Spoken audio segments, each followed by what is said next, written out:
What's up, YouTube?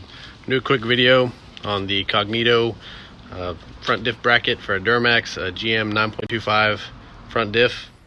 So my Duramax here is having front diff problems. I got another one here to replace it.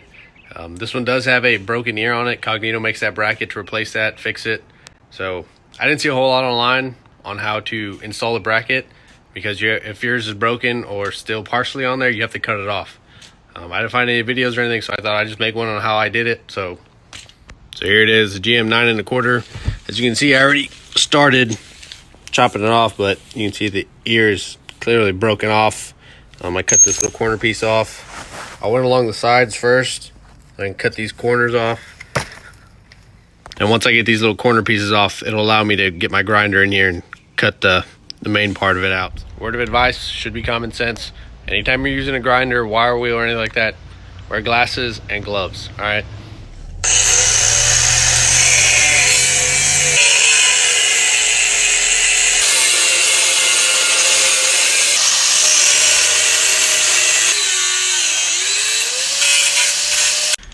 As you can see, cut most of the big pieces off. You have to cut it off in pieces. The grinder wheel is too small to get it all the way across without hitting the center of it, but now I'm just gonna grind it down some more, clean it up, make it look a little nicer.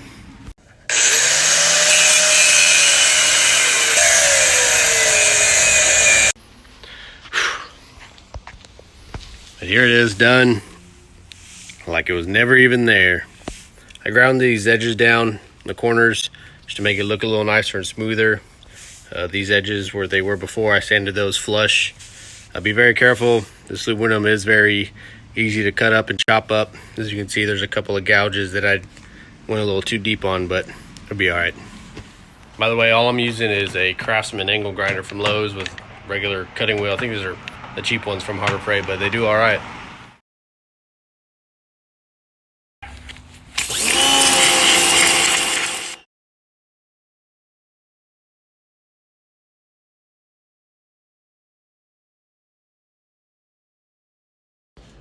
So now that the diff is cleaned up and cut, sanded smooth, got the bracket in the mail today. You can see here it is, comes with the bracket, looks like a bushing for it, and then some mounting hardware, and of course, instructions. The instructions are pretty straightforward how to mount it. You pretty much bolts up to these three. You do have to drill and tap a fourth hole for the bracket. So going off the instructions, you pull these three out. The hardware kit does come with 3 new bolts to replace the 3 old ones.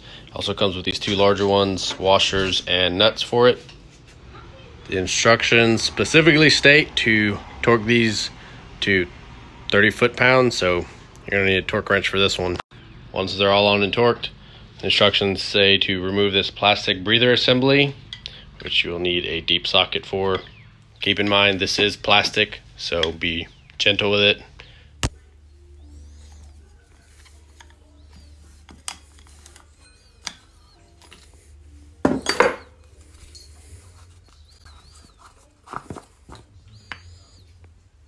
So once you have that plastic assembly off, you're going to use this hole right here in the bracket as a pilot for your 1/2-inch drill bit.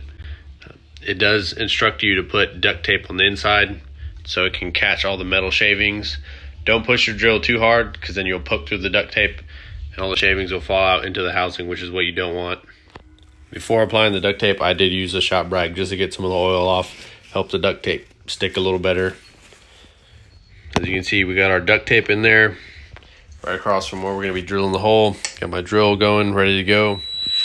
The main thing you want to do with this is just go very slow, take your time, don't rush. You don't want to get any metal shavings on the other side into your gears. As you can see, this does produce a lot of metal shavings. So as I was drilling, I had my hand on the back side, kind of just feeling when the drill bit would poke through into the tape, and it just did.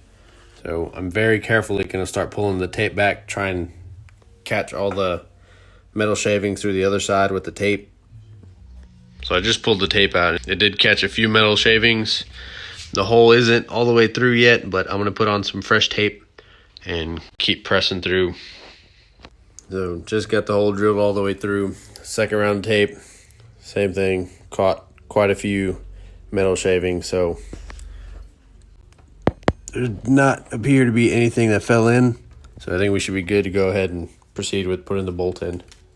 Now that's done, instructions say to get this hardware, and you're going to put the bolt in from the outside going in. It does say to put a rag in here or something in case you do drop a washer or one of the nuts. That way they don't fall down in there, because it would be a pain to get out, because these diffs are kind of heavy, so it's a little bit difficult to flip them over and shake them out just trying to get a washer out. So keep that in mind. It does recommend putting some RTV or something on the inside of the bolt to help make a seal so the fluid doesn't start leaking out on the outside of it. Now that the bolt is in there and started with the lock washer and everything ready to go, you just start tightening it. The instructions say to torque it to 70 foot-pounds. So I'm going to go at it with the wrench and ratchet first, and then I'll get the torque wrench on it at the end. After that, you just wipe off all the excess RTV in there with your finger, and it should be good to go. So as I had my torque wrench out here on the head, I had this wrench in here grabbing the nut. It was resting on this, but do be careful with these little threads. You don't want to damage them or mess them up anyway, then this breather won't thread back on correctly. So I just use my finger, grab any extra the silicone RTV out. And once that's done, you just install this little breather back on. Next is the bushing. Just hit them with the little WD-40 to kind of help them slide in a little better.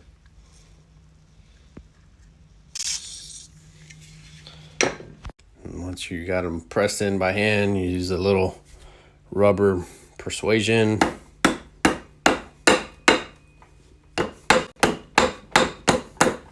And once that's done, just throw this bolt in there and it's ready to go in the truck. And if you're really cool, you got a couple extra stickers laying around, you probably slap one on there. I think this one's a little too big, but that's it.